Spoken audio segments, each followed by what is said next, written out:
de origen epitelial y ahora entonces, después vieron mesenquimáticos y ahora pues van a ver conmigo tumores nerviosos y musculares. Voy a compartir, voy a cerrar mi cámara, quería tenerla encendida para presentarme. Voy a cerrar mi cámara para tener una mejor conexión, más estabilidad en la conexión, y voy a compartir pantalla y les voy a pedir por favor que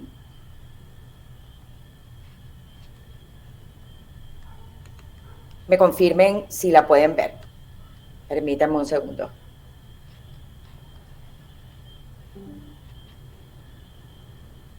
¿Pueden ver mi pantalla? Sí, doctora.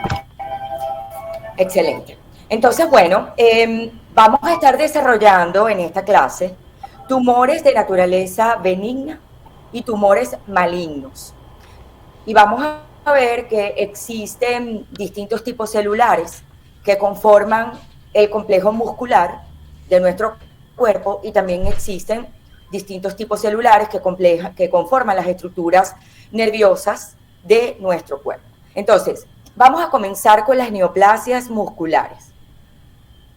Las neoplasias musculares de naturaleza benigna, de músculo liso, reciben el nombre de leiomioma, mientras que las patologías benignas que tienen un origen de músculo estriado, bien sea esquelético o cardíaco, se llaman rhabdomiomas. Mientras que las patologías malignas de origen muscular liso van a recibir el calificativo de leiomiosarcomas, recordando que el sufijo sarcoma denota un tumor maligno que tiene un origen de tipo mesenquimático, un tejido mesenquimático especializado, por decirlo de alguna manera.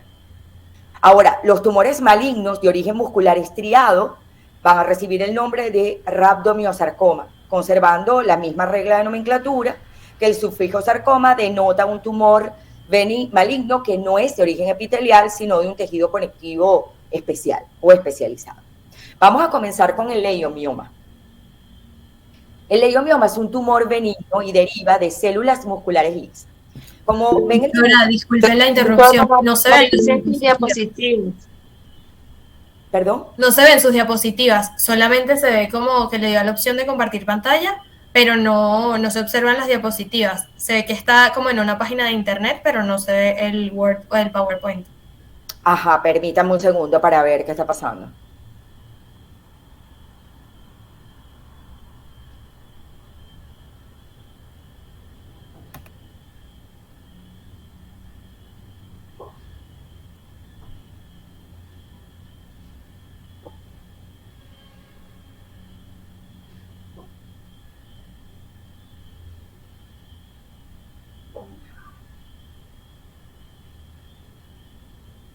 Ok, ¿ahora? Listo, doctora, ahora sí. Ahora sí. Ah, ok. Bueno, les comentaba al principio de la clase, les comentaba que los tumores de origen muscular liso y estriado se van a denotar como tumores que van a tener el sufijo, va a indicar la naturaleza del tumor. En el caso del músculo liso, el leiomioma es un tumor benigno que, fíjense que su sufijo es oma, y es una regla de nomenclatura que también utilizamos para los tumores de origen epitelial. En el caso del tumor maligno de músculo liso, pues entonces será leiomiosarcoma, recordando que el sufijo sarcoma denota malignidad de tejido no epitelial. Y lo mismo aplica para el músculo estriado, tanto esquelético como cardíaco, y entonces rhabdomioma y rhabdomiosarcoma. Vamos entonces a hablar del leiomioma. El leiomioma es un tumor benigno muscular liso, y si se enfocan en la imagen superior derecha que estoy señalando, pues pueden ver cómo las células musculares lisas tienen una morfología muy particular. Son células largas y son ausadas. ¿Qué significa el término ausado? Que ellas tienen en los extremos, son agudos, los extremos terminan en punta. Y en la parte central de la célula es más amplia o más gordita, y es justo allí en esa zona donde se localiza el núcleo. Y el núcleo de la célula muscular lisa es un núcleo ovalado que se dispone paralelo al eje largo de la célula. Esta es la célula que va a tener características de tumorales, benignas o malignas, de acuerdo al tipo de tumor, en este caso el leiomioma. ¿Dónde se localiza el tejido muscular liso? Bueno, está en grandes cantidades en el útero, también en el tejido intestinal, y en piel y en mucosas también está presente. La pregunta es, ¿en dónde está presente en la cavidad oral? ¿Y dónde está presente en la piel? Bueno, su localización en la mucosa oral más característica es en los vasos sanguíneos, muy especialmente en las arterias.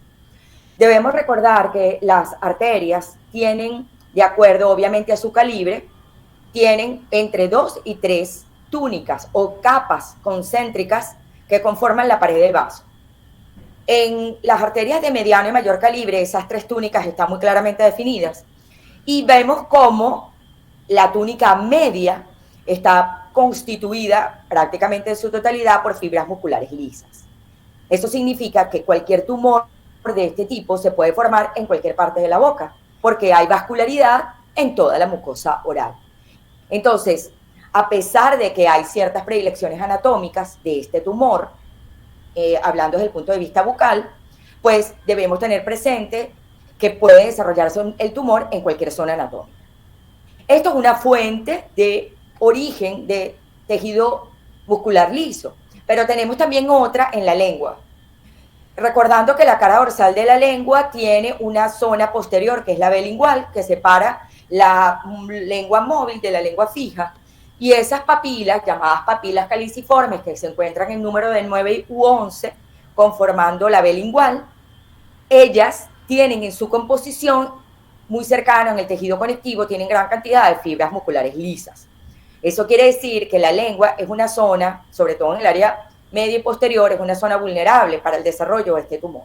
No solamente la versión benigna que estamos viendo en este momento, sino también su contraparte maligna, como la vamos a ver más adelante.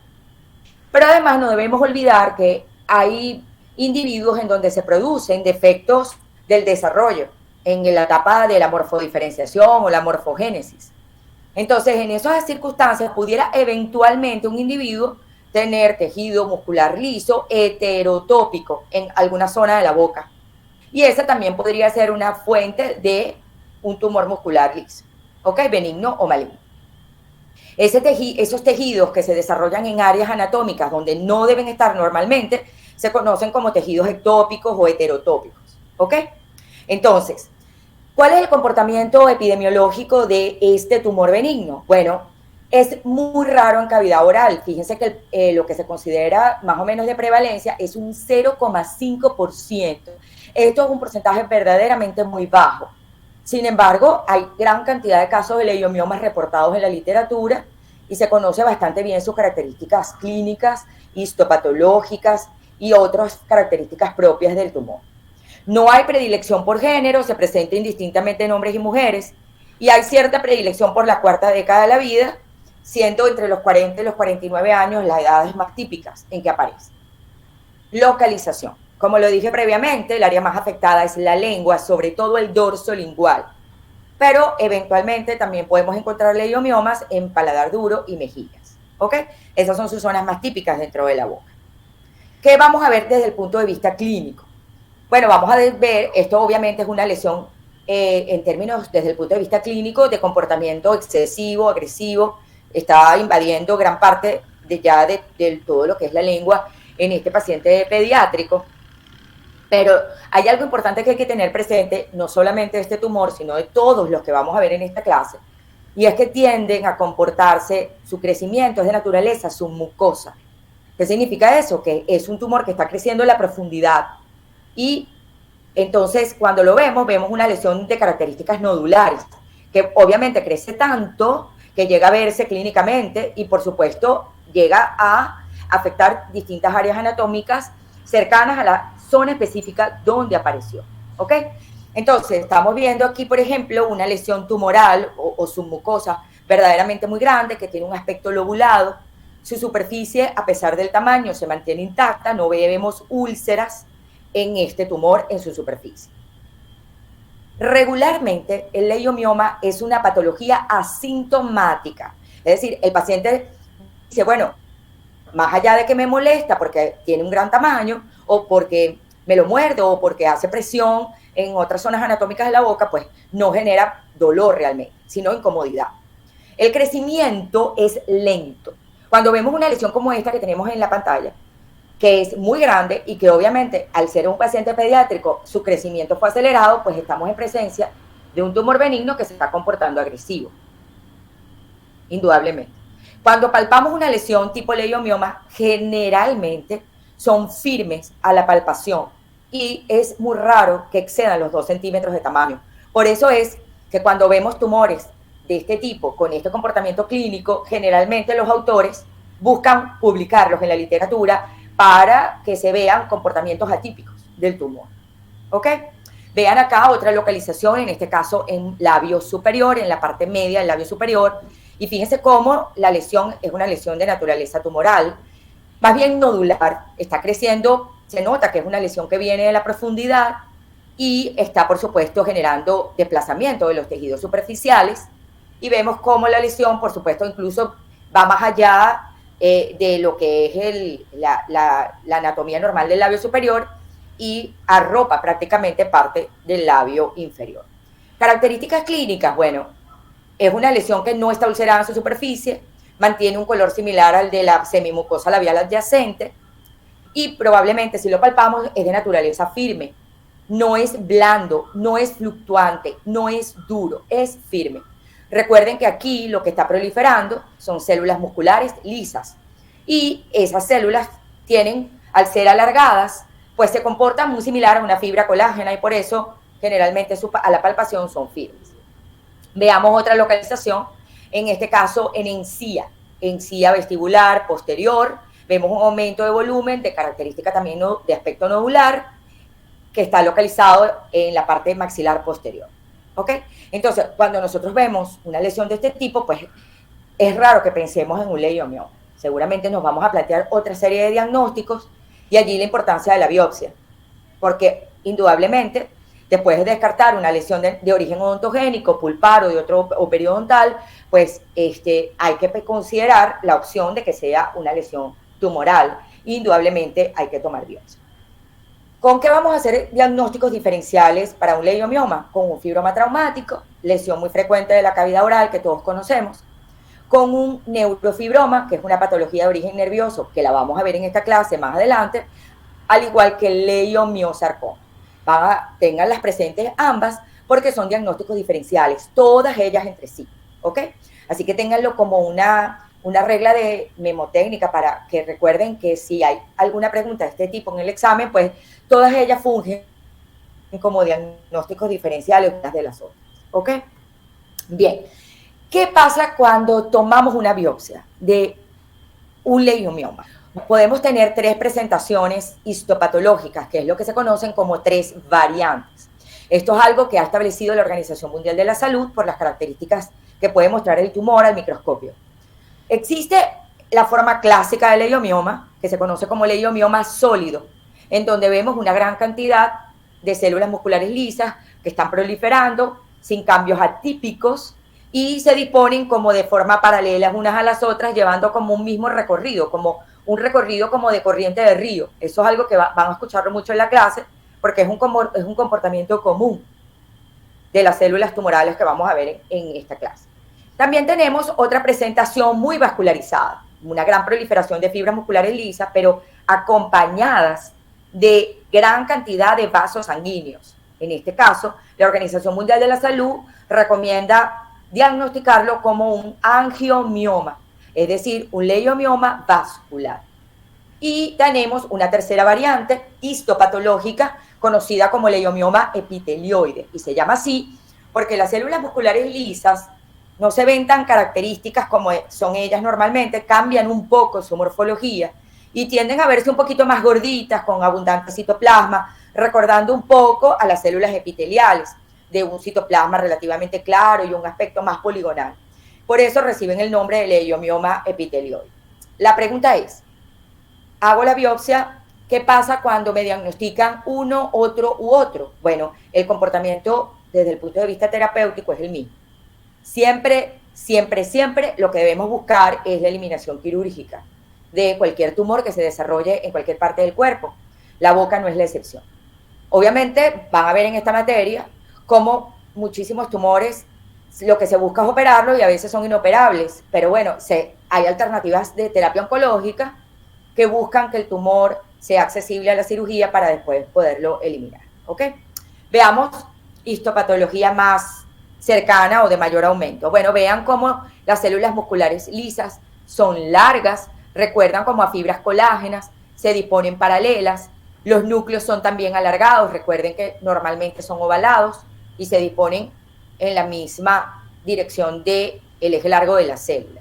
Y miren cómo ellas se disponen haciendo como líneas, como una disposición como que todas quieren ir paralelas y llevar un mismo recorrido. Ese es el famoso comportamiento de las células en corrientes de río.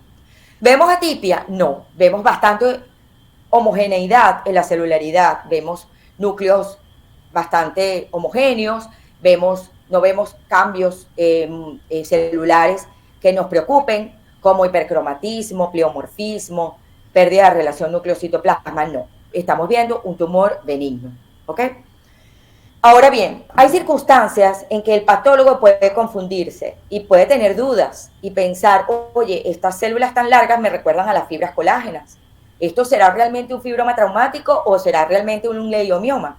Bueno, para eso hay una opción de una coloración especial que se conoce como tricrómico de Mason, que es una coloración que se le hace a la biopsia y permite discriminar o diferenciar a través de la tinción células musculares lisas de fibras colágenas. Cuando hacemos esta coloración, las células musculares se van a teñir de rosado. Miren acá una, aquí tienen otra, y miren esta cómo tiene el clásico aspecto ahusado, núcleo central, ovalado, dispuesto en el eje largo de la célula y los extremos ahusados o en punta. Mientras que las fibras colágenas, que también son estructuras alargadas, y por eso confunden, en este caso se colorean de azul. Y ya con esto, al yo ver que la biopsia o la muestra tomada del paciente muestra células musculares lisas, ya eso me permite establecer mi diagnóstico de leiomioma, ¿ok? Ahora, si las dudas continúan y no tengo la opción de un tricrómico de Mason, pues siempre está la opción de realizar una prueba diagnóstica complementaria muy útil en la patología tumoral, que es la inmunistoquímica. ¿Recuerdan lo que es la inmunistoquímica? ¿Lo han visto? ¿Tienen idea de lo que trata? ¿Alguien, por favor, que me informe?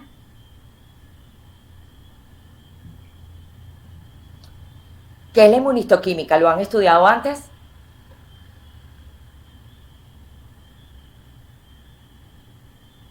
¿Me pueden confirmar si me están oyendo? Porque pregunto y nadie responde y no sé si me escuchan. Sí, doctora, sí le estamos escuchando.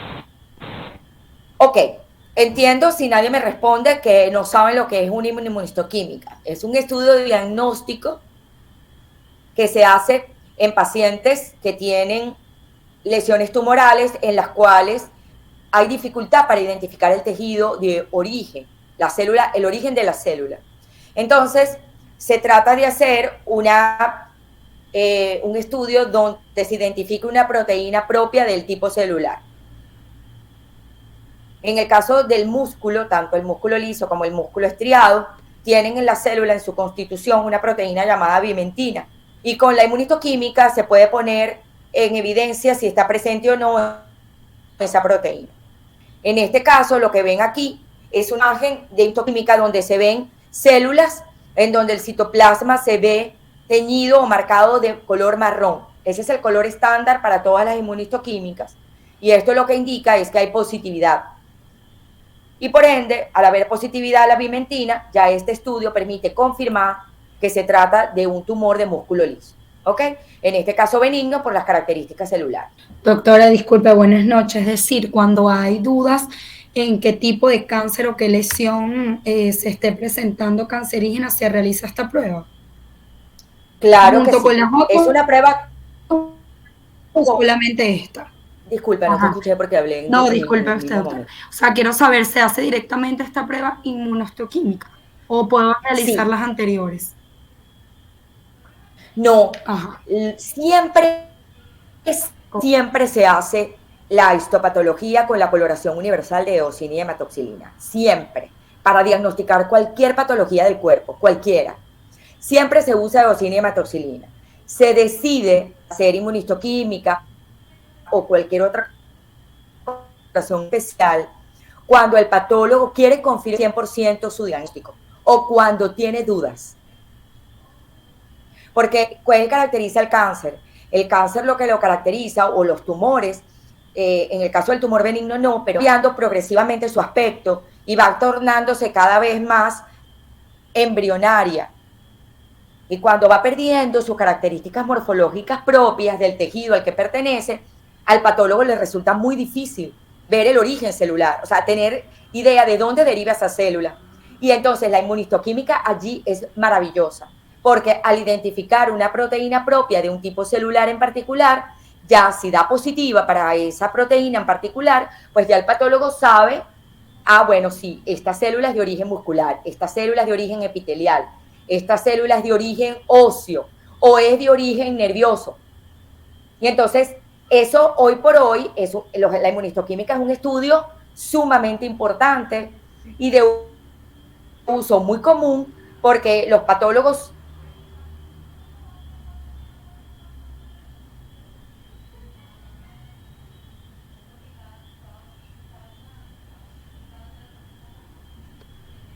para hacer muy, sobre todo cuando se trata de Doctora, cáncer. gracias. ¿Ok? Siempre a la hora.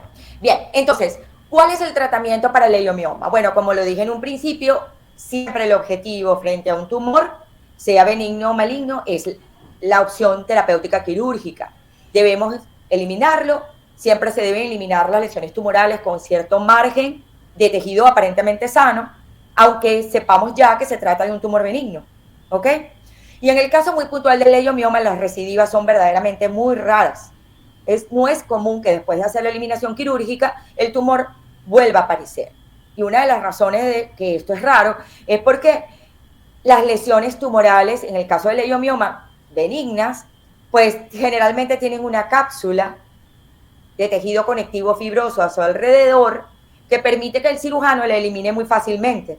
Y es raro, no es común que queden restos de tumor en el lecho quirúrgico o en el área donde fue extirpado el tumor, como para que vuelvan a proliferar las células originales. ¿Ok? Bien. ¿Alguna pregunta sobre el leiomioma? ¿Alguna duda? Ok, excelente.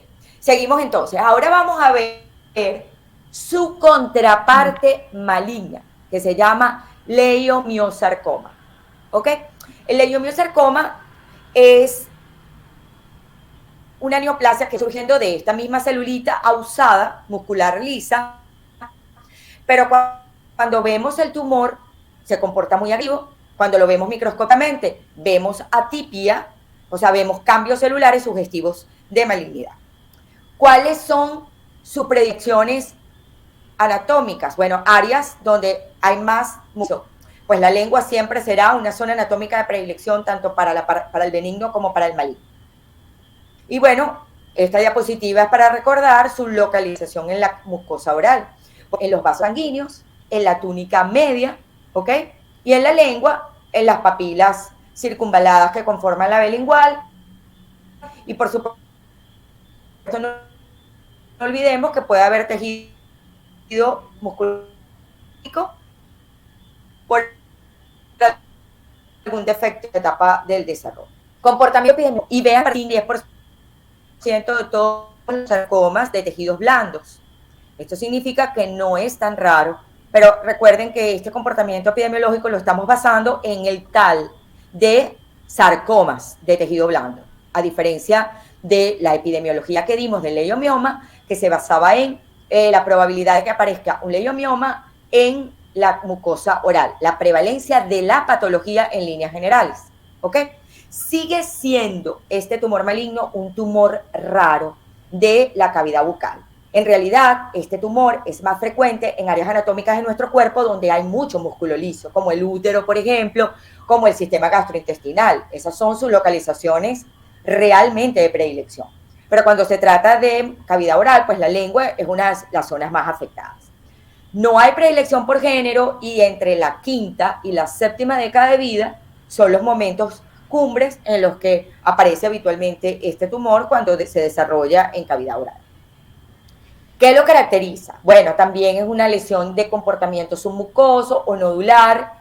Fíjense que en este caso se está desarrollando en la encía lingual de la zona posterior y perfectamente podemos pensar en un problema periodontal, un problema ontogénico o una lesión reactiva de naturaleza periférica y en realidad pues estamos en presencia de un tumor maligno.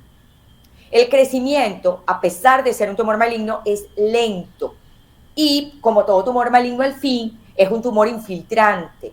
Eso significa que es importante en casos como estos tomar una radiografía para ver qué tanto el tumor puede estar ya involucrando el tejido óseo mandibular en este caso. En los leiomiosarcomas existe mucha probabilidad de que los huesos maxilares estén involucrados. Y más si se localiza en un área como esta que estamos viendo en la imagen, hay un 70% de probabilidad, quizás más, sobre todo si es en una localización como esta. Las metástasis a distancia son más o menos, se estiman un 28% de los casos, y cuando esto sucede, una de las áreas de afección más común es el pulmón. El pulmón es la zona de metástasis más frecuente de los tumores malignos que se localizan en cavidad oral, y este tumor no es la excepción. Eventualmente también pudieran generarse metástasis en el tejido óseo y en el hígado, pero el pulmón generalmente es el órgano de predilección. Veamos esta otra imagen en una paciente pediátrica femenina que se está desarrollando a partir del carrillo. Es una lesión que está generando una importante asimetría facial en la niña y en la imagen intraoral pues vemos una gran lesión tumoral muy maltratada en su superficie, ulcerada, erosionada, indudablemente que le genera no solamente incomodidad para hablar, incomodidad para alimentarse, sino que seguramente ya está causando dolor importante. ¿Ok? Diagnósticos diferenciales. Un rhabdomyosarcoma, que lo vamos a ver ahora en esta segunda parte de los tumores musculares. Un carcinoma de células fusiformes, que es un tumor maligno que tiene un comportamiento histopatológico muy parecido. Y también un melanoma, que eventualmente puede también tener características clínicas similares. ¿Ok? Ahora, ¿qué vamos a ver histopatológicamente? Bueno, esas células fusiformes, musculares lisas, vamos a ver cómo todavía se conserva ese patrón de que la célula quieren disponerse paralelas unas a las otras, llevando como un recorrido, como de raspa de pescado, como de río, o como de espigas, y vamos a ver, lo que más llama la atención son los núcleos, porque los núcleos se disponen de tal manera que es evidente cómo hay pleomorfismo. Vean aquí núcleos de muy gran tamaño, otros núcleos muy pequeños y pignóticos, ¿ok? Vemos aquí otros muy grandes. Se ha perdido en algunas de las células la relación núcleo-citoplasma, que habitualmente es de 1 a 5, y prácticamente vemos células donde el núcleo ocupa casi la totalidad de la célula. Y miren acá, estoy señalando con el puntero láser una mitosis atípica. Todos estos cambios, todas estas alteraciones celulares caracterizan una neoplasia maligna. Hipercromatismo, núcleos pignóticos, mitosis atípica, pleomorfismo nuclear, pleomorfismo celular, pérdida de la relación núcleo-citoplasma, todo eso lo estamos viendo en esta imagen. El recorrido de las células pues nos habla de un tumor de origen muscular o de tejido o de origen nervioso. Sin embargo, como muchos de ellos se comportan histopatológicamente de forma parecida, pues el patólogo tiene la opción de la inmunistoquímica. Y en este caso, pues el patólogo, si sospecha de un tumor de este tipo, puede pedir al histotecnólogo que haga una tinción de inmunistoquímica con desmina, que es una proteína propia de la célula muscular.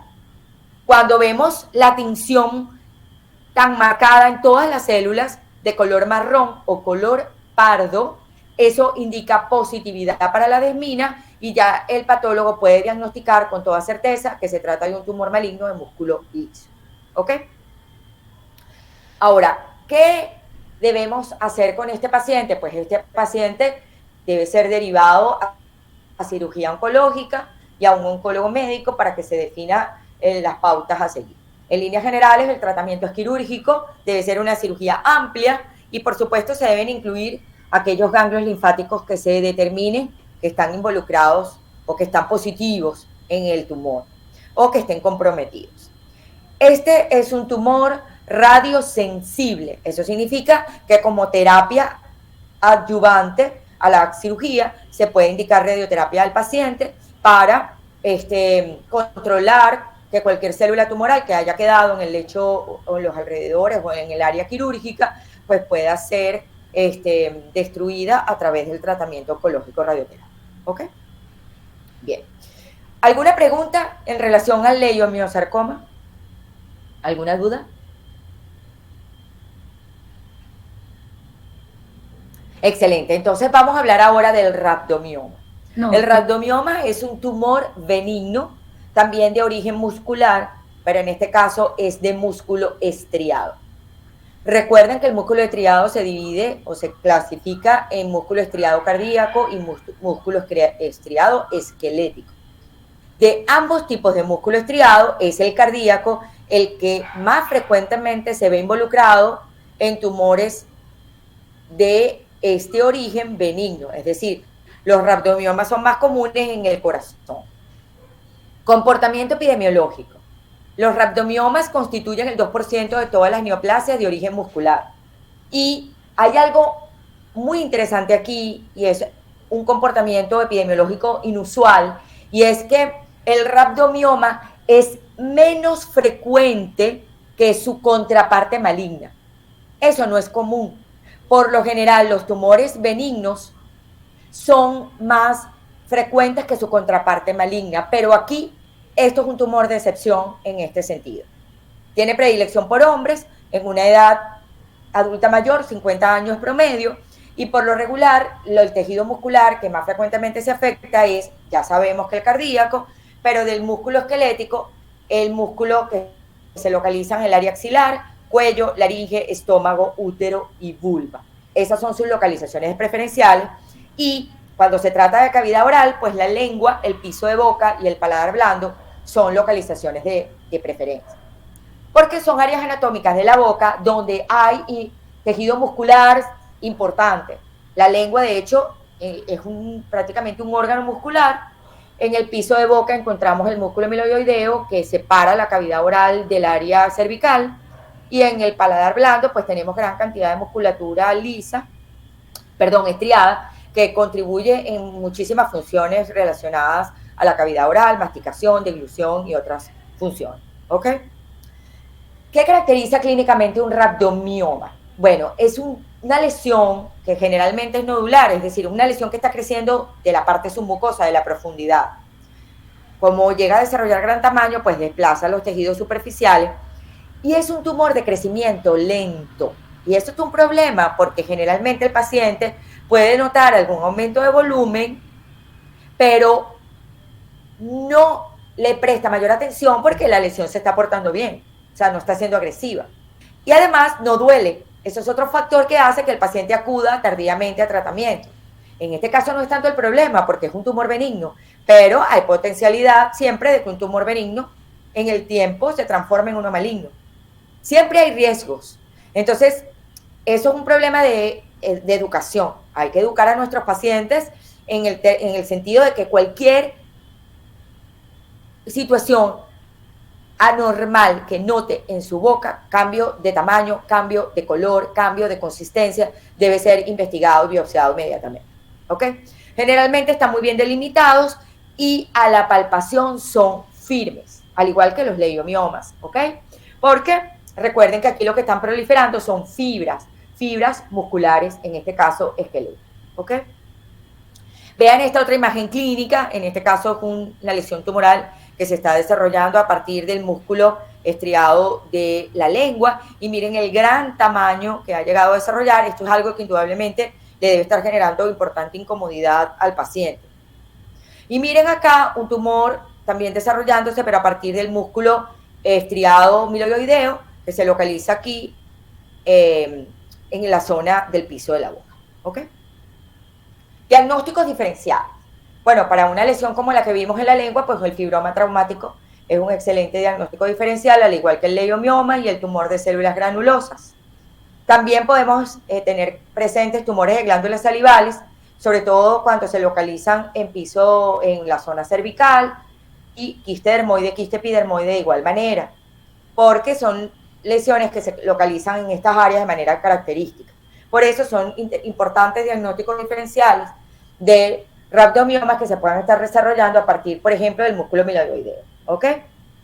Ahora, ¿qué vamos a ver histopatológicamente? Pues en esta imagen histopatológica a menor aumento, lo que estamos viendo, todas estas estructuras redondas, rosadas, son células musculares estriadas en cortes transversales.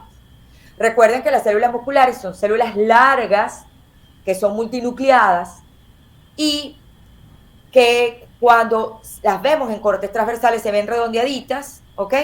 Pueden tener distintos tamaños. Y aquí estamos viendo pues esas células y vemos en la periferia núcleos. ¿Estamos viendo atipias? No. Estamos viendo células musculares estriadas con características bastante sugestivas de benignidad, ¿ok?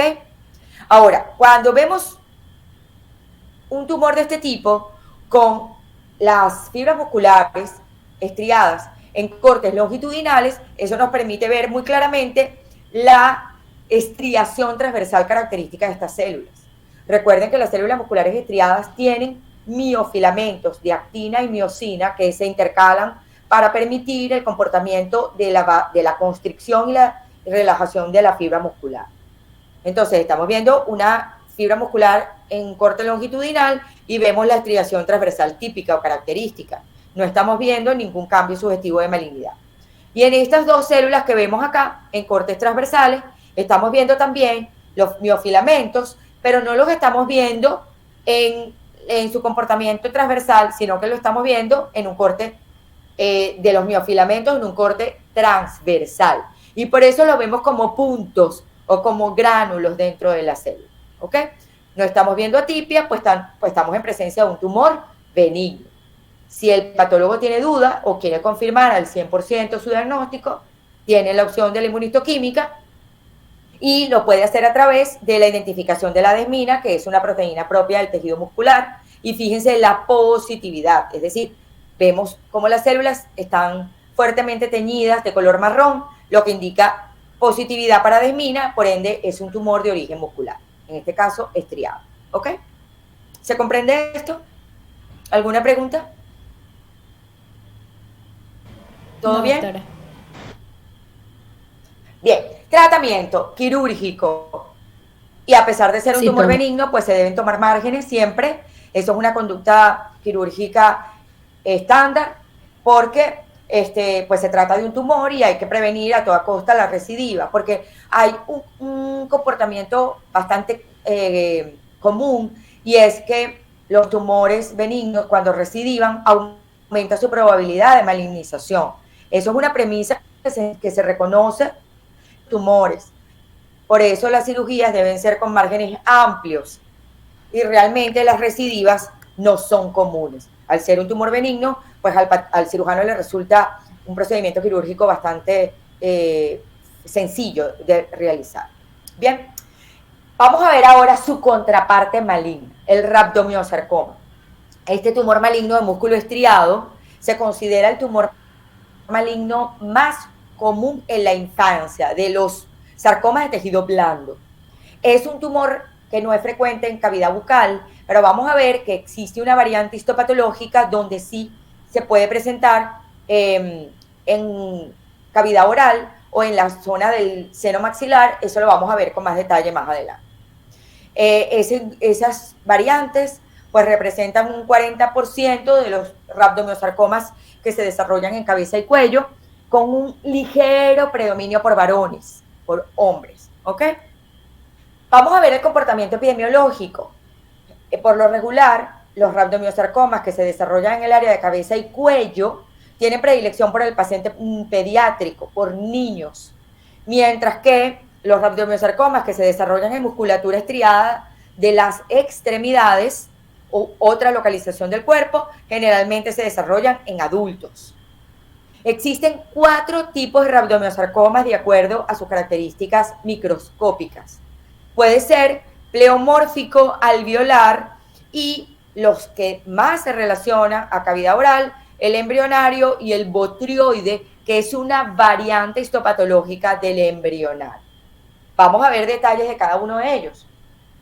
El pleomórfico se caracteriza por afectar principalmente las extremidades y usualmente afecta a adultos mayores con una edad promedio de la 5ª década de vida, mientras que el alveolar es de jóvenes, afecta más a adultos jóvenes o adolescentes, edad promedio 15 años, y al igual que el pleomórfico también es más común en extremidades, pero en este hay un porcentaje bajo, pero lo hay, de probabilidad de que afecte el área de cabeza y cuello, y obviamente allí está inmersa la cavidad oral. Porcentaje, 18% de probabilidad. Y los que habitualmente se pueden asociar a cavidad bucal, que son el embrionario y su variante botrioide, vemos como el embrionario es muy característico de cabeza y cuello, y hay mucha predilección de este tumor de la musculatura asociada a la cavidad orbitaria.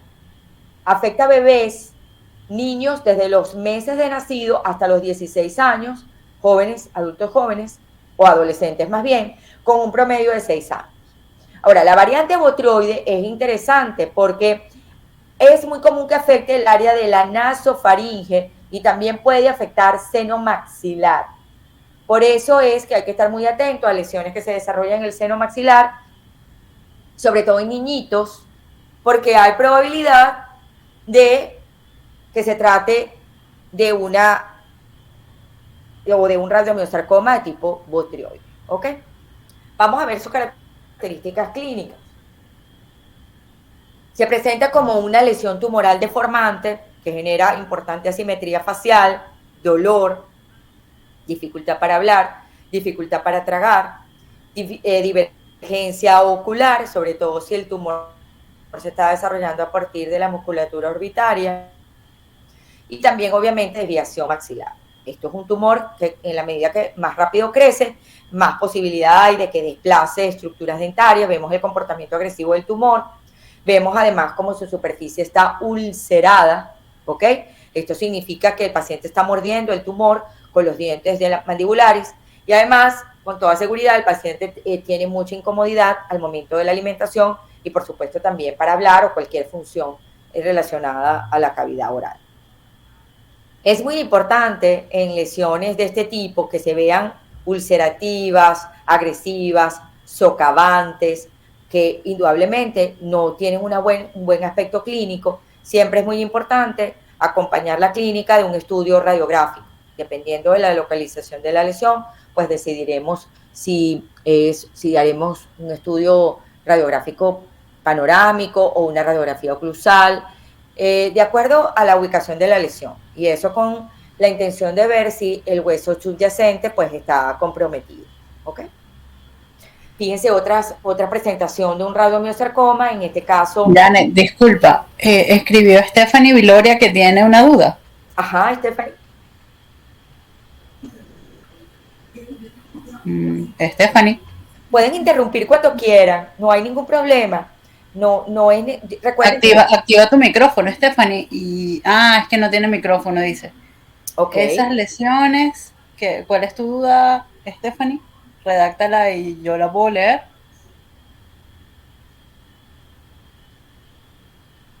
Recuerden que yo no puedo ver el chat, entonces si alguno de sus compañeros logra ver una duda escrita en el chat, o puede activar el micrófono y ayudar a su compañero y leerla. Ok, bueno, mientras Stephanie escribe la pregunta, yo puedo seguir hablando aquí. Fíjense que, aunque aquí vemos unas lesiones de naturaleza tumoral en el carrillo, no están ulceradas, pero sí tienen un tamaño significativo. Y una lesión como esta indudablemente hay que ser biopsiada. Mi recomendación siempre es una biopsia incisional. Pues hay que primero identificar la naturaleza del tumor, porque si es un tumor maligno, pues con una biopsia incisional se puede ya tener idea de eso y después ser referido al cirujano oncólogo y el médico oncólogo para que se defina la terapia adecuada para este paciente. ¿Ok? ¿Estefan escribió? Sí, ya escribió su duda.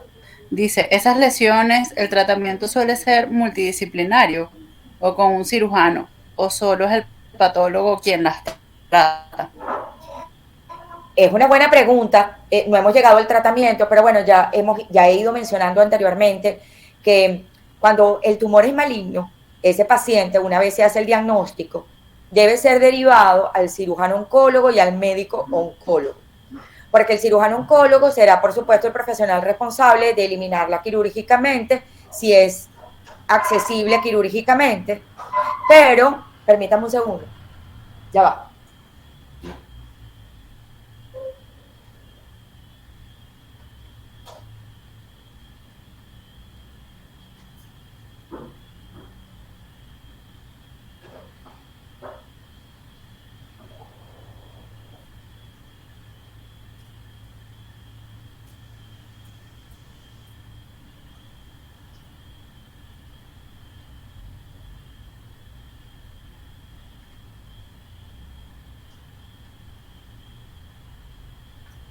Disculpen la interrupción, les decía que aparte del cirujano oncólogo también debe referirse al médico oncólogo. ¿Qué hace el médico oncólogo? Es el profesional de la salud que se encarga de definir cómo va a ser tratado ese paciente. Si va a requerir quimioterapia, radioterapia o una combinación de las tres cosas. ¿Por qué? Porque para tomar esa decisión del manejo terapéutico tienen que verse varios aspectos. Primero, tipo de tumor, características microscópicas de ese tumor, qué tan maligno es, su grado de malignidad, qué tan agresivo se está comportando clínicamente y si hay alguna categorización de la Organización Mundial de la Salud, hay que estar atentos a eso porque la Organización Mundial de la Salud usualmente da pautas para definir de manera como el paciente debe ser manejado. Entonces, no es algo complicado, no es algo sencillo, es el manejo del paciente oncológico tiene su complejidad, pero para nosotros lo más importante es tener claro que cada vez que se identifique en un paciente una lesión de sospecha de malignidad, la conducta siempre debe ser tomar una biopsia. Y la biopsia debe ser incisional. ¿Por qué incisional?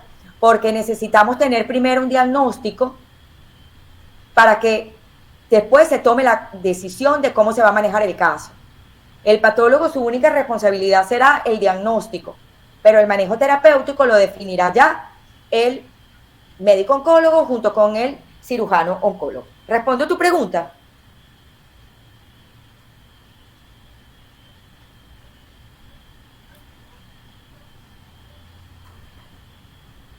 Dice que sí, Janet, que fue respondido.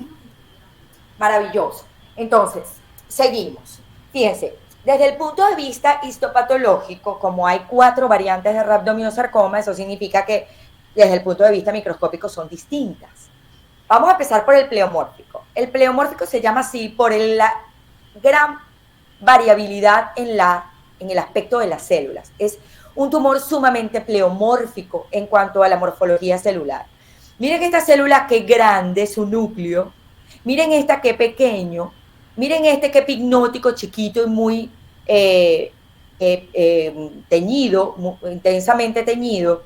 Y miren este con esta forma como de C.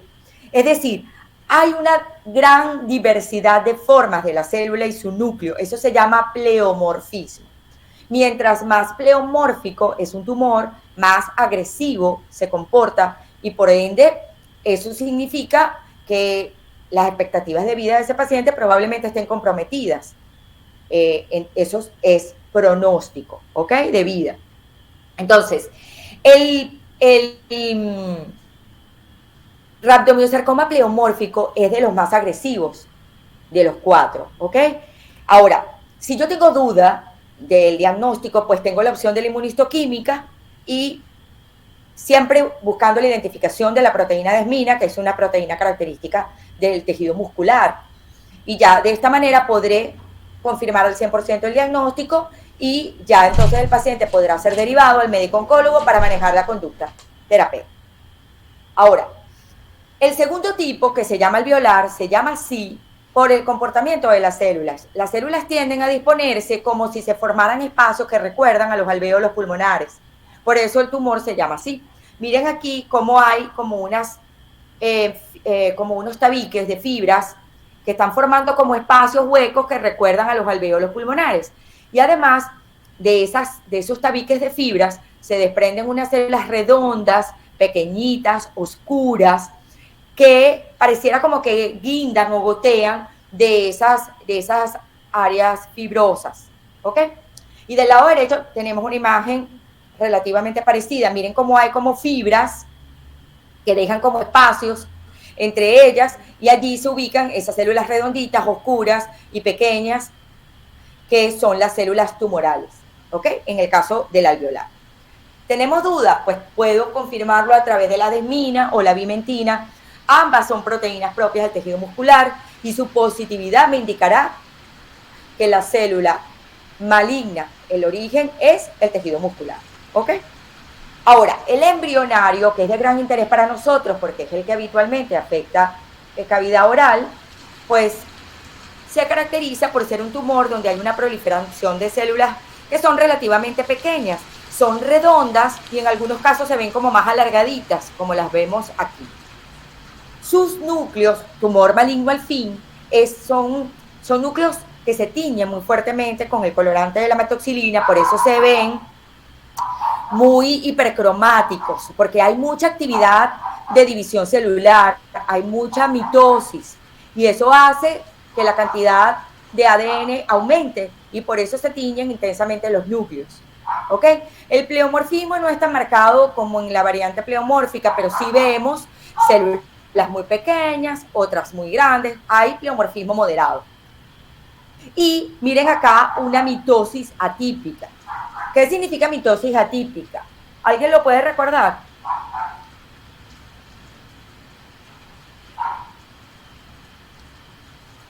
Cuando la célula tiene múltiples divisiones de su núcleo. Ajá, por ahí va bastante bien. Una mitosis atípica es que si yo en condiciones normales, una célula humana, cuando se divide, solamente da origen a 2 células, eso es lo normal, pues una mitosis atípica será que de una célula, cuando entra en mitosis, a partir de ella se formarán 3, 4, 5 células. Eso es una mitosis atípica y esa es la razón por la que los tumores malignos crecen tan agresivamente, hay mucha celularidad, crecen rápidamente porque la tasa de mitosis es sumamente elevada, porque de una célula madre, pues de una célula en división no surgirán 2, sino más. Y eso obviamente es un comportamiento aberrante, es un comportamiento maligno, ¿ok? Y en este tumor, el embrionario, las mitosis atípicas son pues muy frecuentes y generalmente se ven así como una célula que tiene un aspecto donde ya es evidente que está en división celular, aquí hay otra mitosis atípica, aquí hay otra mitosis atípica y se ve como que ya de esa célula pues van a surgir más de 2, ¿ok? Pues si el patólogo tiene dudas, y muchas veces no es que tenga dudas, sino que él quiere la confirmación al 100% para que cuando le dé el resultado al paciente, pues le dé con toda certeza que es un tumor maligno de origen muscular. Fíjense la positividad para la desmina, una proteína propia del tejido muscular, ¿ok? Fíjense que siempre la inmunohistoquímica, la positividad, la veremos porque las células se tiñen de color marrón o de color pardo, ¿ok? Bien, aquí está un poco la respuesta a la pregunta de la estudiante hace un rato. Fíjense, ¿cómo es el tratamiento para un rabdomiosarcoma? Bueno, en este momento existe en el mundo un estudio, o sea, un grupo de expertos que se encargan de estudiar los rabdomiosarcomas. Es lo que se conoce como un estudio intergrupal de la enfermedad y de esas reuniones que hacen expertos cada cierto tiempo, lo que surgen son protocolos de manejo de los pacientes.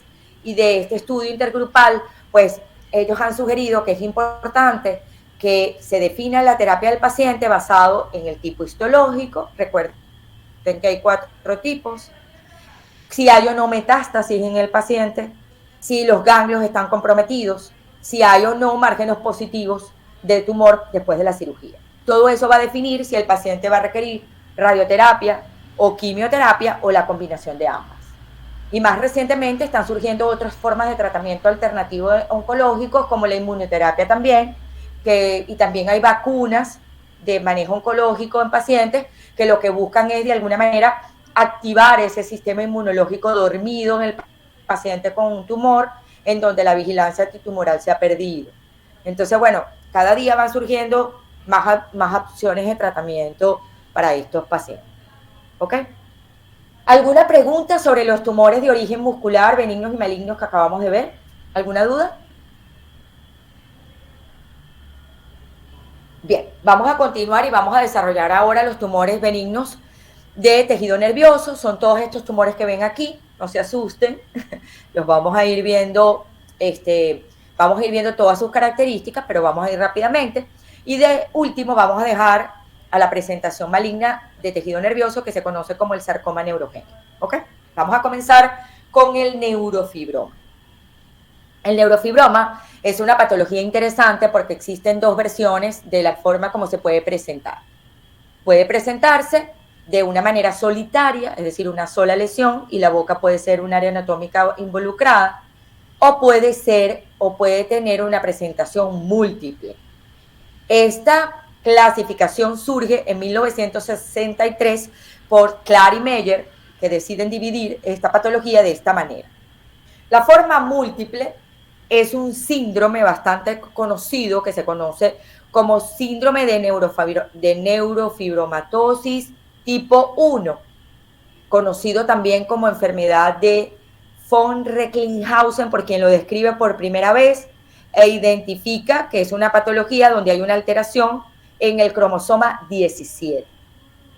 Como esta entidad tiene 2 presentaciones, una múltiple y una solitaria, y el origen patogénico de las lesiones que eventualmente se puedan desarrollar en la boca es similar, las vamos a ver paralelamente. Vamos a ver primero características del solitario, inmediatamente del múltiple, en todos los aspectos que caracterizan una patología hasta llegar al final. Vamos a empezar con el solitario. Esto es un tumor que surge de la vaina periférica del nervio o de las células de Schwann, pero también están proliferando otro tipo celular que son los fibroblastos periféricos del tejido nervioso. Ok, ¿cómo se digiere esto? Vamos a ver una imagen para ubicarnos. El tejido nervioso está compuesto por fascículos, pero primero vamos a centrarnos en la neurona. La neurona es una célula que tiene un cuerpo celular donde está el núcleo y tiene como una especie de fibra elongada que se conoce como axón. Esa fibra nerviosa o axón es una estructura de la célula nerviosa que está protegida. Y está protegida por unas células llamadas células de Schwann que se disponen de forma concéntrica alrededor de la fibra nerviosa. Y eso es lo que se conoce como la capa de mielina, ¿ok? O las células mielínicas, son las células de Schwann. Y miren cómo hacen como un rollito alrededor del axón, y estas células que conforman esta vaina de mielina están involucradas en este tumor, un tumor benigno, ¿ok?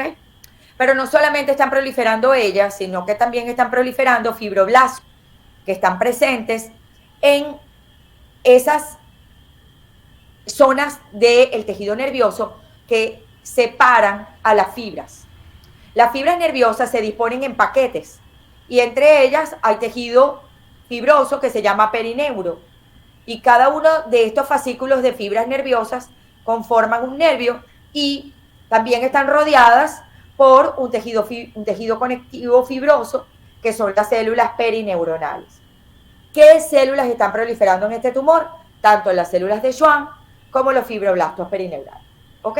Entonces, ¿qué caracteriza a la neurofibromatosis tipo 1?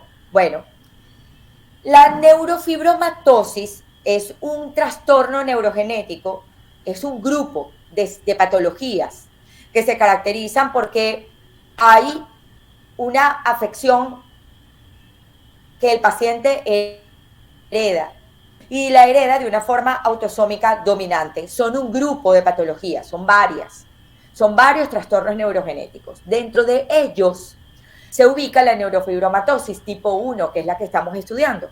Esta neurofibromatosis es la más común de todos los trastornos neurogenéticos y generalmente se hereda, o sea, un 50% de los casos se hereda de los padres, pero hay un 50% de probabilidad de que la persona que lo desarrolla lo hace por una mutación espontánea. O sea, hay una mutación en el gen y no es algo que viene de la familia, no es algo heredado. ¿Cuál es el gen que muta? Pues muta el gen NF1, que es el gen de la neurofibromatosis 1. Este gen está localizado en el cromosoma 17, en una zona del gen, en una zona del cromosoma, muy cercano a la unión entre el brazo corto y el brazo largo. Cuando un paciente hereda esta mutación o la desarrolla de forma espontánea, va entonces a desarrollar signos y síntomas de neurofibromatosis tipo 1. ¿Ok? Ahora, ¿cuál es el comportamiento epidemiológico de la presentación solitaria? ¿Ok? Bueno, vamos a ver que el neurofibroma solitario es el tumor de la vaina periférica del nervio más común. Y más o menos su frecuencia es de 6,5% aproximadamente de todos los tumores de origen de naturaleza blanda o de tejido blando. ¿Cuáles son las zonas más típicas de boca? Lengua y paladar. No tiene predilección por género y la tercera década de vida es la más afectada.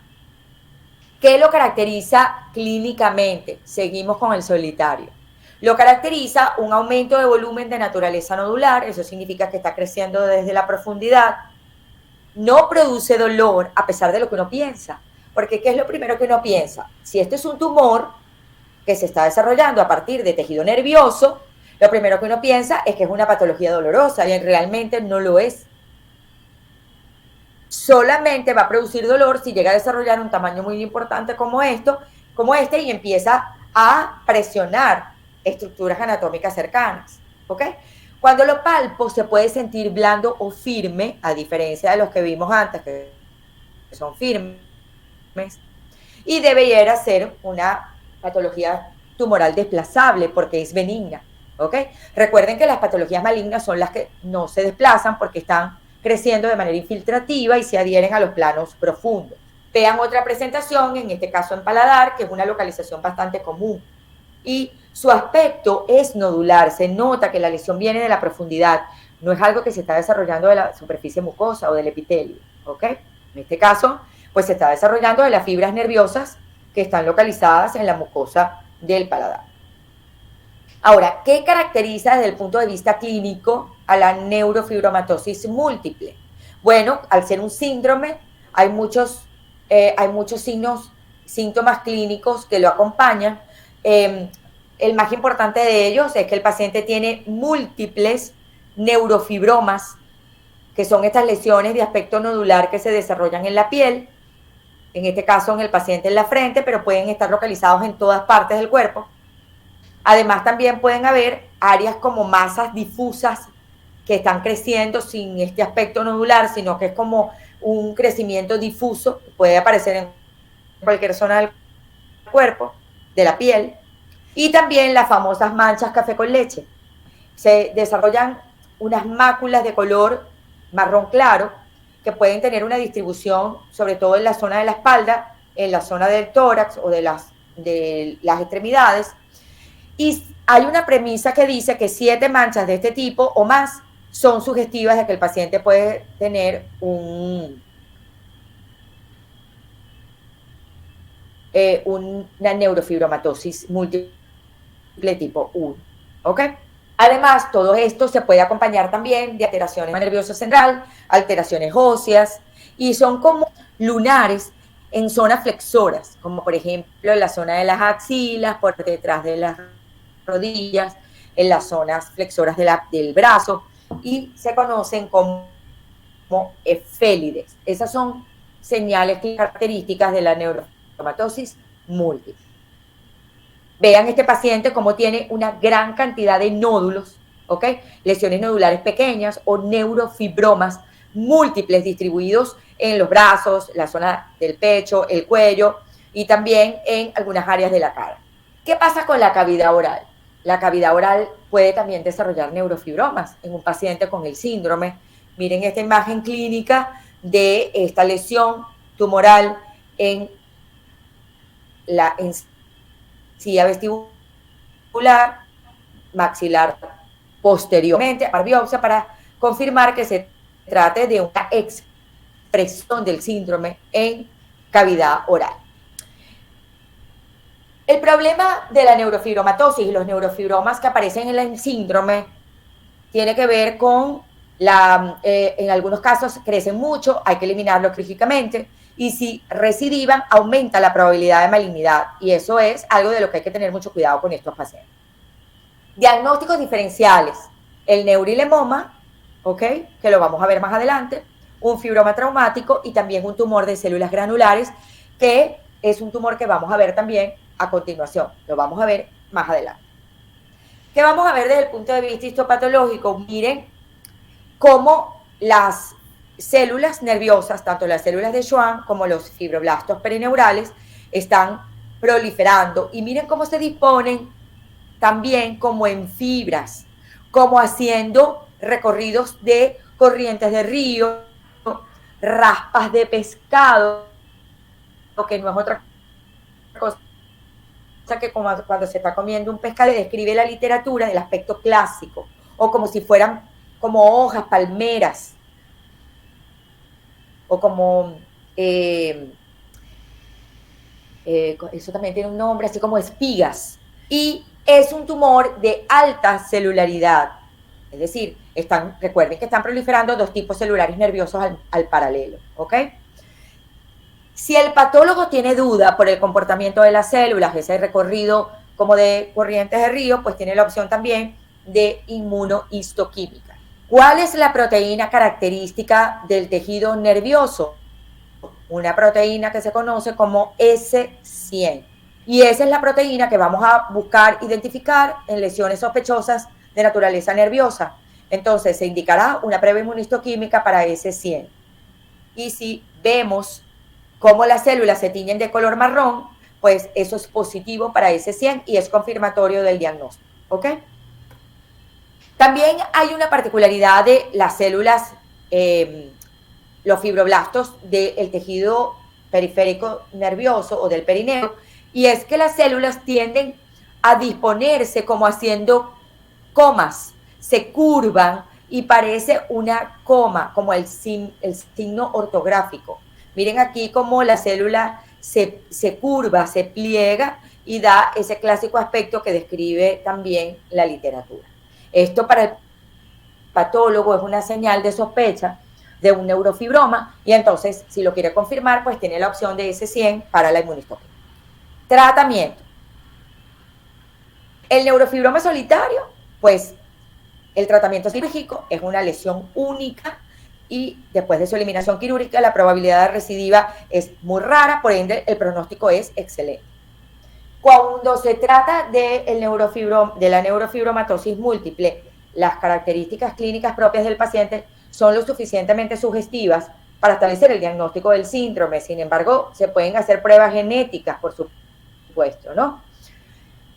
En lesiones de neurofibromas que desarrollen gran tamaño, como lo dije previamente, se deben eliminar quirúrgicamente. Si esa lesión vuelve a aparecer o recidiva, pues hay un alto riesgo de asociación con una transformación o el desarrollo de un sarcoma neurogénico, que es el que vamos a ver al final. Y cuando el paciente con una neurofibromatosis desarrolla un sarcoma neurogénico, eso es un mal pronóstico. Eso ya la condición del paciente cambia y ya deja de tener un síndrome que lo afecta estéticamente, socialmente y pasa a ser una patología o un síndrome que ya hay un compromiso porque se ha desarrollado un tumor maligno en uno de los neurofibromas. ¿Ok? Bien. ¿Alguna pregunta sobre la neurofibromatosis múltiple o sobre el neuroma solitario? ¿El neurofibroma solitario? ¿Alguna duda? Ok. Vamos entonces ahora a hablar del neurilemoma. El neurilemoma, también conocido como schwannoma, es un tumor que deriva de las células de Schwann, es decir, esas células que vimos antes que recubren y protegen al axón de la neurona. Esta patología también se puede desarrollar en pacientes con neurofibromatosis tipo 1. Eso significa que un paciente con este síndrome puede en la boca eventualmente tener o neurofibromas o neurilemomas independientes. Es una común en el síndrome, ¿ok? Importante a tener en cuenta. ¿Qué genera que en el neurilemoma comiencen a proliferar las células de Schwann? ¿Por qué en este tumor pasa esto? No se tiene claro qué promueve la proliferación de estas células. Pero lo que sí está claro en este tumor es que ellas son las células que proliferan y que cuando lo hacen, apartan a la fibra nerviosa del tumor.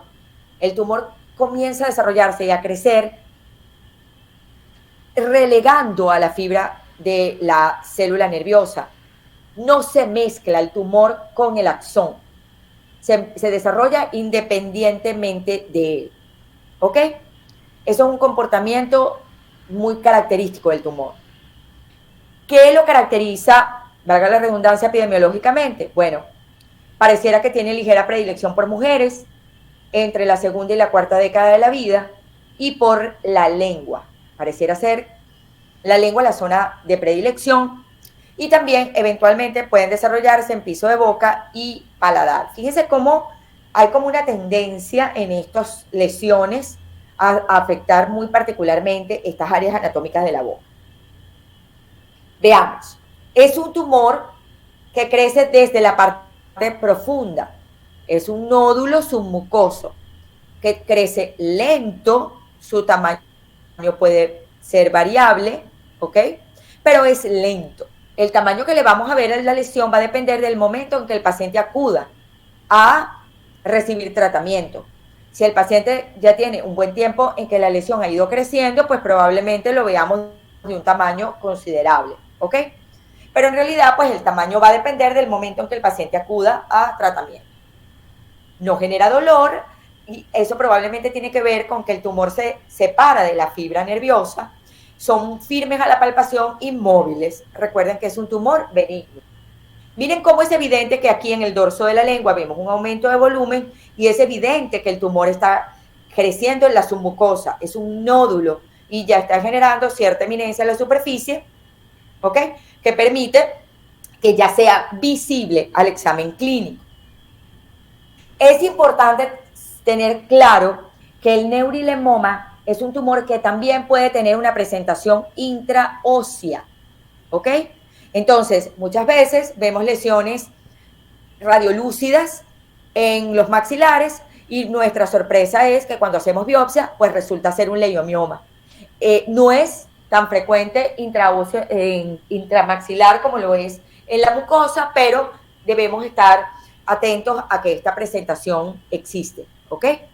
Cuando lo vemos intraóseo, pues generalmente es una lesión radiolúcida que puede ser uni o multilocular, generalmente desplaza las corticales mandibulares o maxilares. Cuando vemos la imagen radiolúcida, generalmente está muy bien delimitada, el crecimiento es lento y puede, en la medida que está creciendo, y usualmente lo hace a partir del nervio mandibular, pues va a separar el nervio de su crecimiento, pero cuando lo está desplazando puede promover dolor e incluso parestesia, pérdida de sensibilidad en la zona, ¿ok? Por presión. Y puede crecer de tal manera que pueda generar divergencia de las raíces, puede incluso hasta promover que se pierda la cortical, que separa claramente las raíces del hueso y, por supuesto, esto destrucción ósea, es evidente pues que se trata de un tumor de naturaleza radiolúcica. ¿Ok? Diagnósticos diferenciales. Bueno, para la presentación de tejido blando, un neuroma traumático, un fibroma traumático y un tumor de células granulares, que lo vamos a ver más adelante. Y cuando tiene presentación intraósea, pues debemos descartar un queratoquistio ontogénico, un ameloblastoma o cualquier otro tumor de origen ontogénico, que sé que no los han visto, pero lo van a ver en la próxima clase, tengo entendido. ¿Ok? Es la próxima clase que van a ver. Bien. ¿Qué caracteriza histopatológicamente este tumor? Bueno, es un tumor muy interesante, su aspecto microscópico es muy peculiar. Se caracteriza porque tiene un comportamiento muy celular, unas áreas que son muy celulares y unas que son bastante acelulares o hipocelulares. Las que son muy celulares se conoce como la zona Anthony A del tumor. Y aparte de las células, pues vamos a ver que tienen algo de tejido conectivo entre ellas, pero lo que predomina es la celularidad y ellas son células fusiformes y se entrelazan unas con las otras. O pueden tener un patrón de disposición muy especial que se conoce como cuerpos de Verroquet, que son que los núcleos de las células se disponen haciendo como líneas, como empalizadas, ¿ok? Y el patrón Anthony B, que es el área hipocelular. Veámoslo en una imagen histopatológica. Toda esta área que vemos más rosada, que estoy señalando con el láser, miren qué cantidad de células hay. Hay mucha celularidad en esta zona y miren cómo tienden a tener como los núcleos un recorrido de aspecto de río. Esta es la zona Anthony A. Miren esta área que se ve como más blanca, porque tiene menos células y tiene mucho más tejido conectivo realmente entre las células. Algo de celularidad, pero verdaderamente muy pobre, muy poca. ¿Ok? Esto es el área Anthony B. Ahora, veamos de qué se tratan los cuerpos de Verroquet. Bueno, en este dibujo esquemático que tienen en la parte superior izquierda, miren los núcleos, cómo se organizan, unos al lado del otro, haciendo como una columna.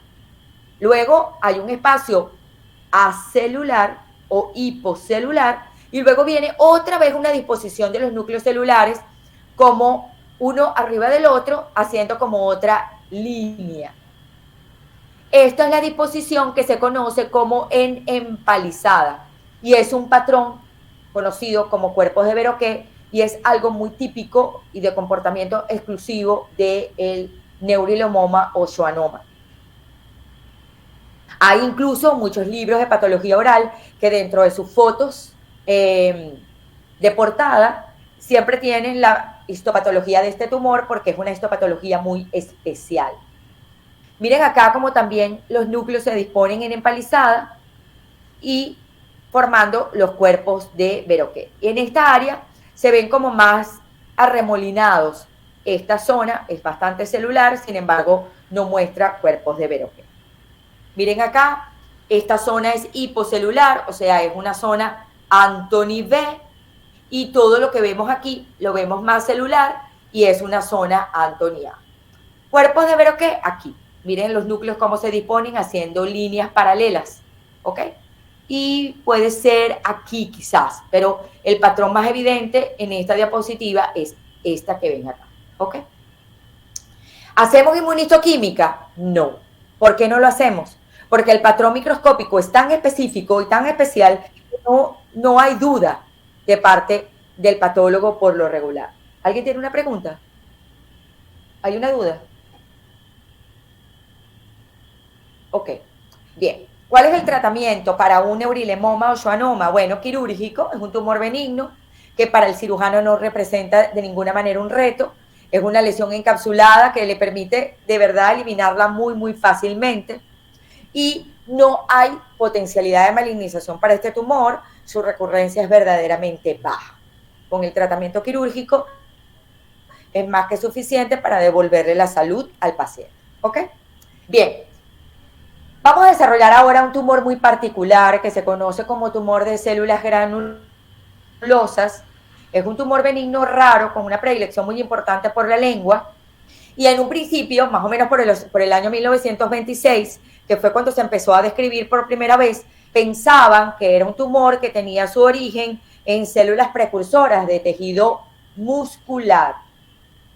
Más adelante, con el advenimiento de aspectos diagnósticos importantes, se pudo descubrir o se pudo identificar que realmente su origen era nervioso.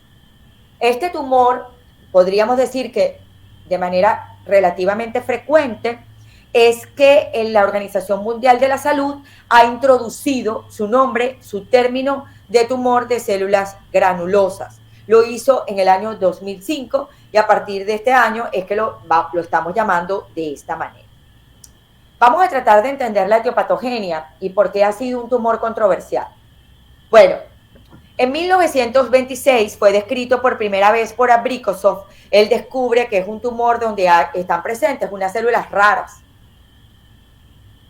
Unas células que están localizadas muy profundamente y son células grandes con un citoplasma lleno de gránulos. Por eso las llamaron células granulosas.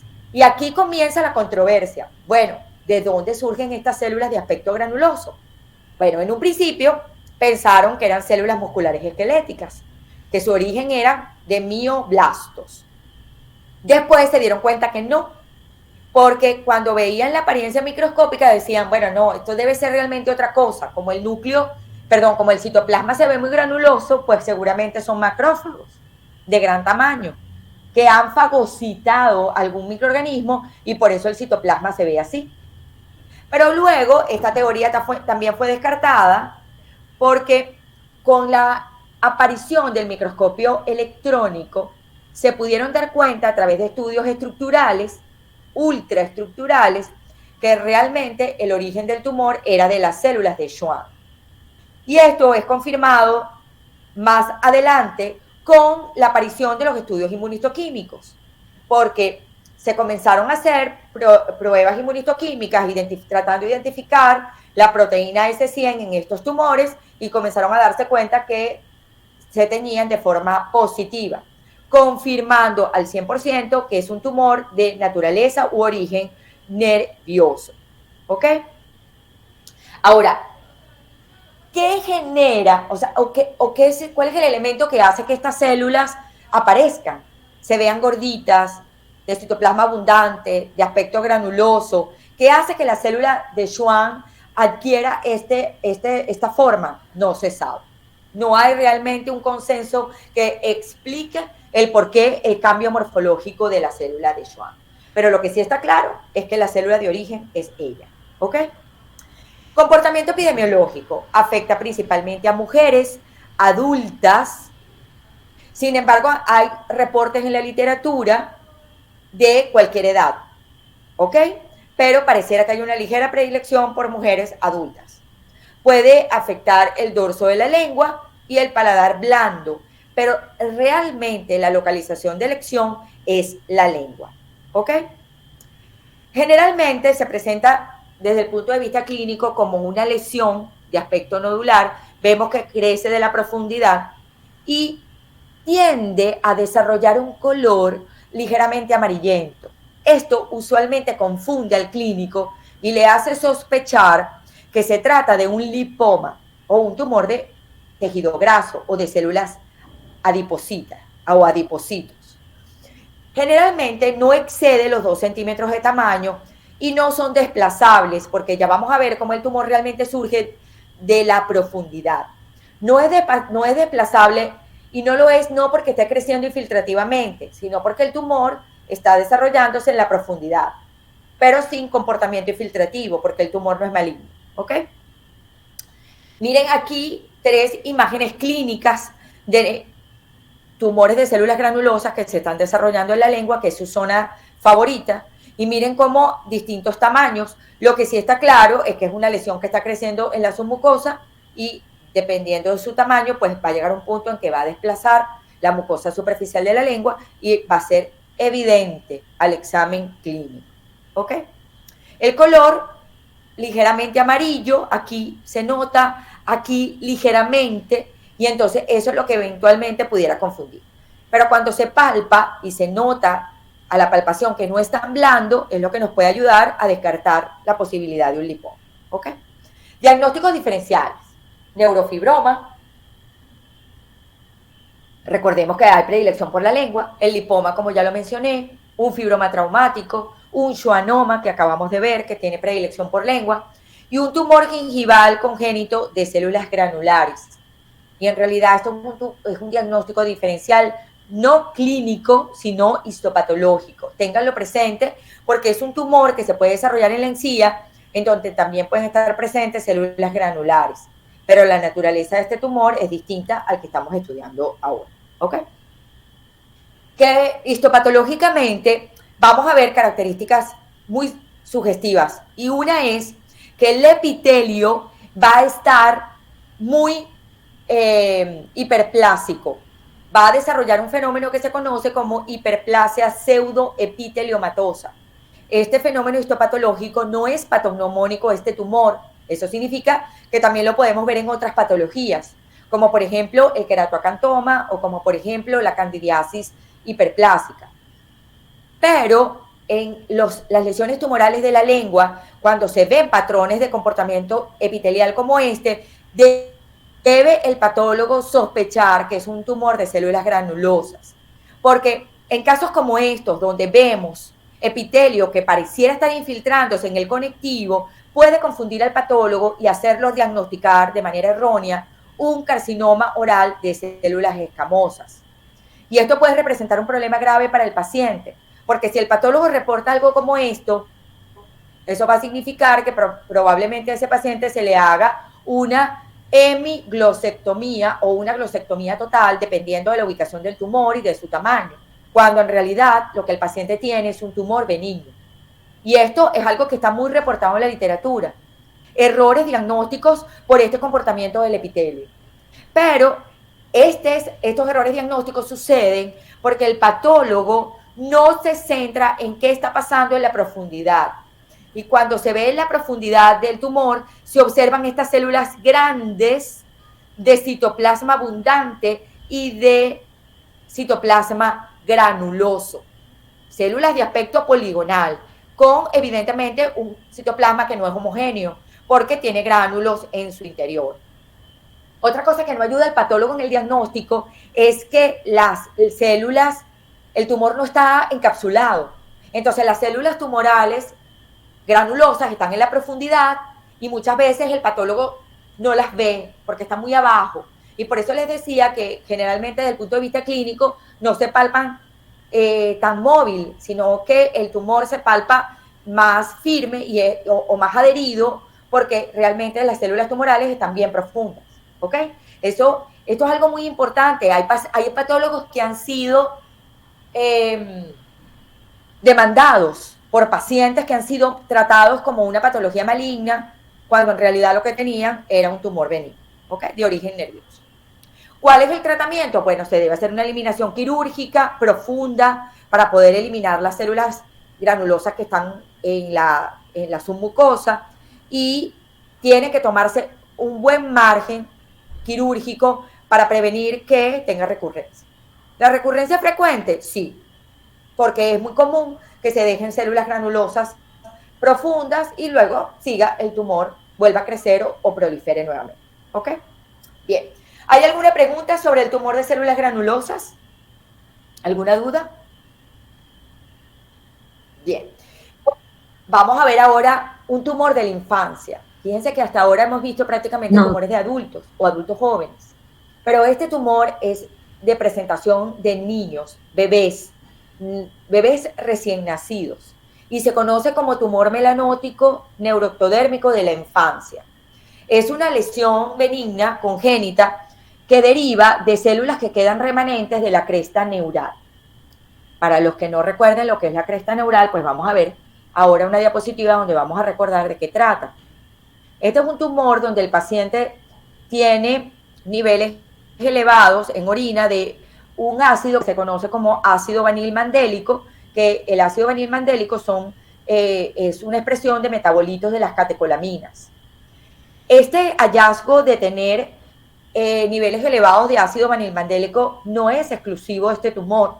Hay otros tumores donde también pueden estar estos niveles elevados en tumores como por ejemplo el neuroblastoma, tumores de la cresta neural pero de otro origen o feocromocitomas.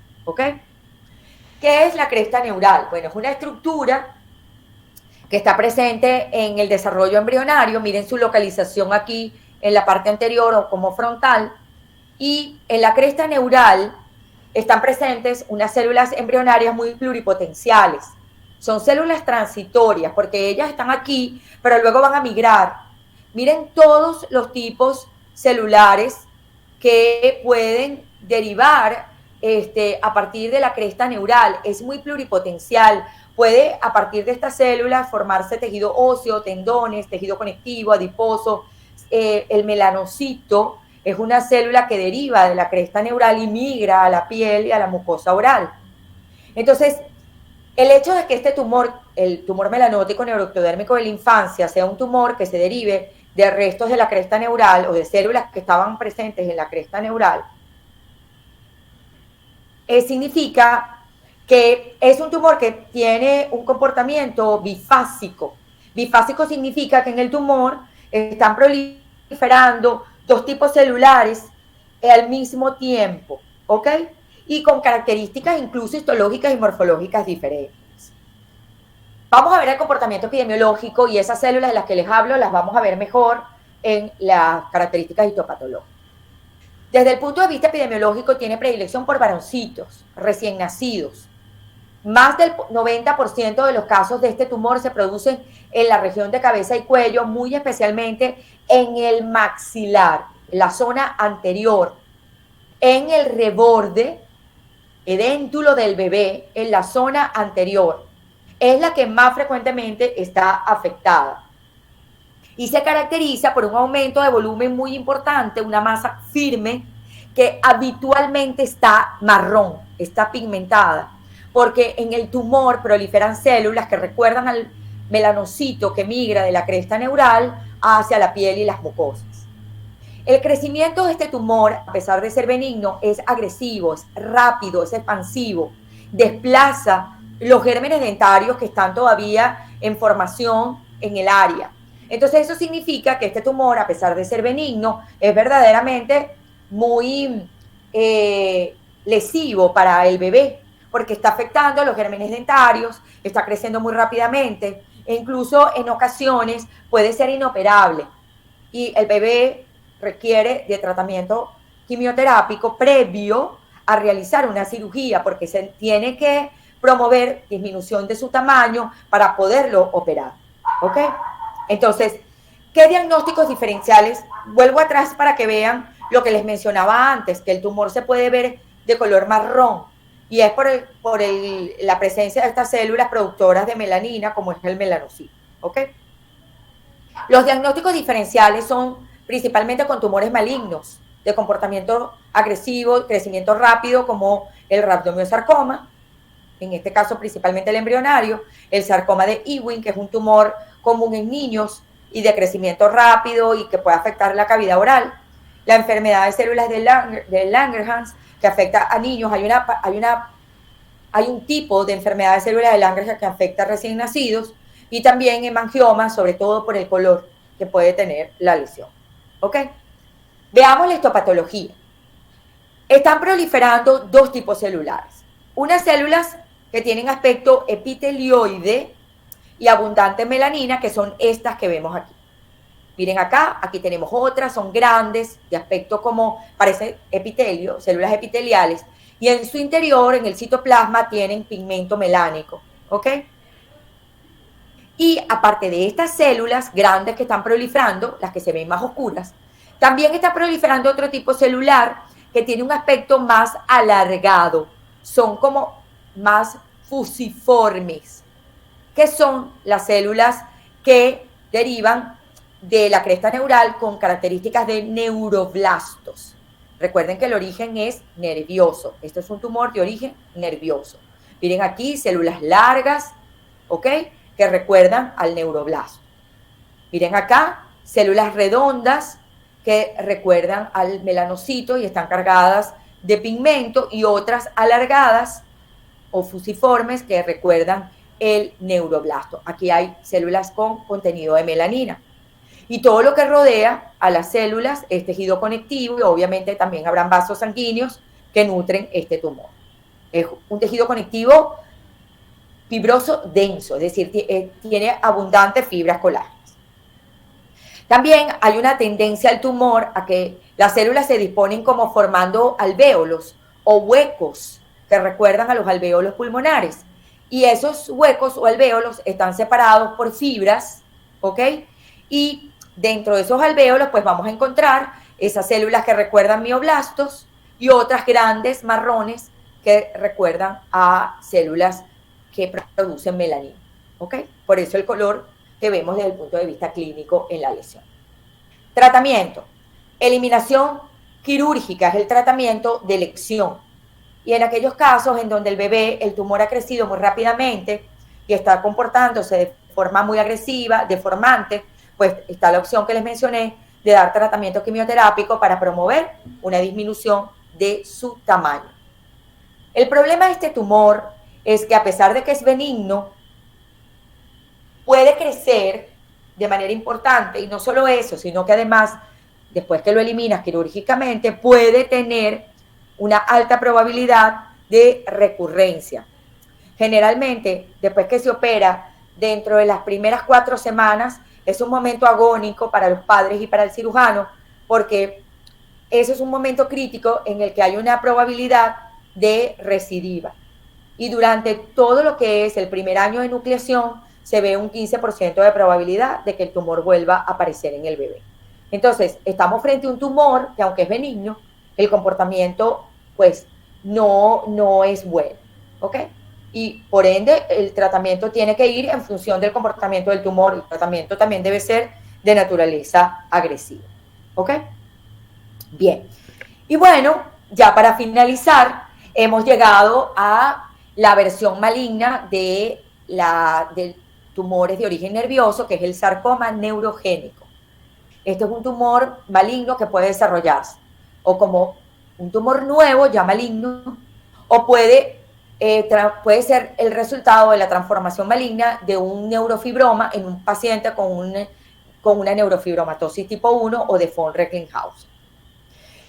Se estima que los pacientes con este síndrome tienen una probabilidad más o menos de un 15% de desarrollar un sarcoma neurogénico en algún momento de su vida. Y por ende, ya allí, como lo expliqué antes, el comportamiento tiene que ser diferente y las perspectivas del paciente cambian por completo, ¿ok? Veamos en esta imagen clínica cómo hay que agudizar mucho la vista para identificar una lesión, un aumento de volumen en esta área que está aquí. Aquí está presente un sarcoma neurogénico que incluso ya ha generado un compromiso del tejido óseo en el tejido óseo mandibular. Veamos que radiográficamente ese ligero aumento de volumen que vimos previamente se acompaña de esta imagen radiolúcida que es unilocular, pero que realmente tiene áreas muy claras que no están bien definidas. O sea, aquí no hay buena definición de los bordes del tumor. Vemos cómo está destruyendo de forma significativa la basal mandibular. Esto es un área vulnerable que perfectamente puede tener una fractura en cualquier momento. Y vemos que no solamente está destruyendo la basal mandibular, sino que además el tumor se está comportando tan agresivo que está reabsorbiendo las raíces de los dientes cercanos. Eso habla de su comportamiento agresivo. Lesión radiolúcida, osteolítica, de bordes irregulares, reabsorción radicular y bordes mal definidos. Obviamente todo da señales de que algo malo está pasando en esa lesión. Y cuando se toma la biopsia y se ve las características histopatológicas, pues vemos que es un tumor. Esto es una imagen microscópica de menor aumento para poder identificar cómo hay abundante celularidad. Es un tumor muy celular, con mucha mitosis y con muchos núcleos que se disponen de manera fusiforme. Cuando lo vemos un mayor aumento, pues miren cómo hay una gran cantidad de células que tienen un importante pleomorfismo. Vemos células en forma de comas, vemos células redondas, vemos células con núcleos largos, vemos células que tienen como un aspecto vacuolado Es decir, hay un pleomorfismo aquí muy importante que habla de la malignidad del tumor. Miren aquí una mitosis atípica, ¿ok? Y abundantes vasos sanguíneos, que obviamente es algo muy característico de los tumores malignos, porque hay mucha neoformación vascular en los tumores malignos, porque necesitan mucha irrigación y mucha oxigenación de una gran cantidad de células que están en mitosis, ¿ok?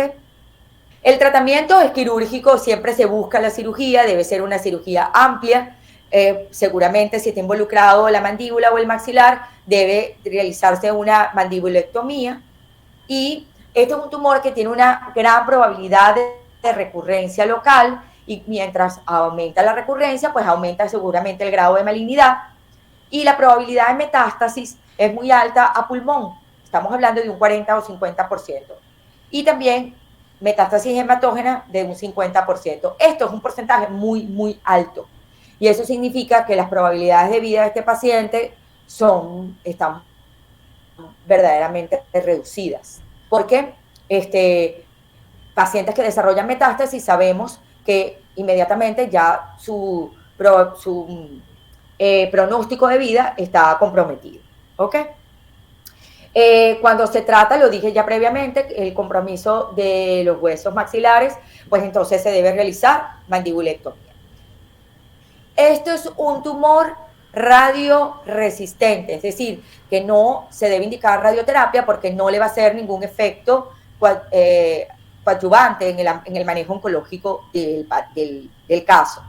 Y, por supuesto, el pronóstico de vida de ese paciente va a variar según dónde está localizado ese tumor, el grado de diferenciación tumoral, es decir, qué tan maligno está ese tumor, y, por supuesto, del tiempo de evolución que tenga y de cómo responda el paciente al tratamiento o a la terapia oncológica que se establezca para su caso.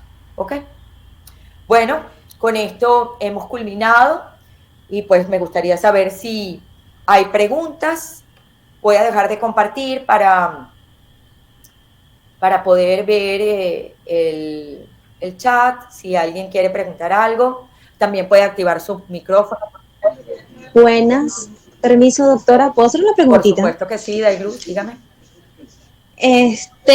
Sobre el neurilemoma, tengo entendido que había comentado que la zona más afectada era en lengua por predilección, pero también podría darse en paladar, como en el neurofibroma solitario. Claro que sí.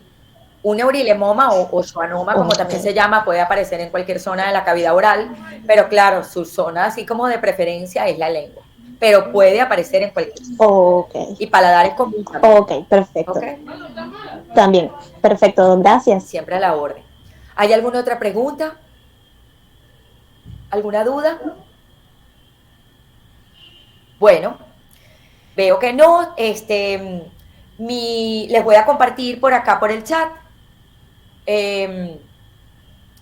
mi correo electrónico para que si tienen alguna duda me pueden escribir por allí sin ningún problema, o lo pueden hacer también a través de mi cuenta de Instagram que coloqué en la primera diapositiva de la clase, si tienen alguna duda sobre alguno de los aspectos que vimos en este tema del día de hoy.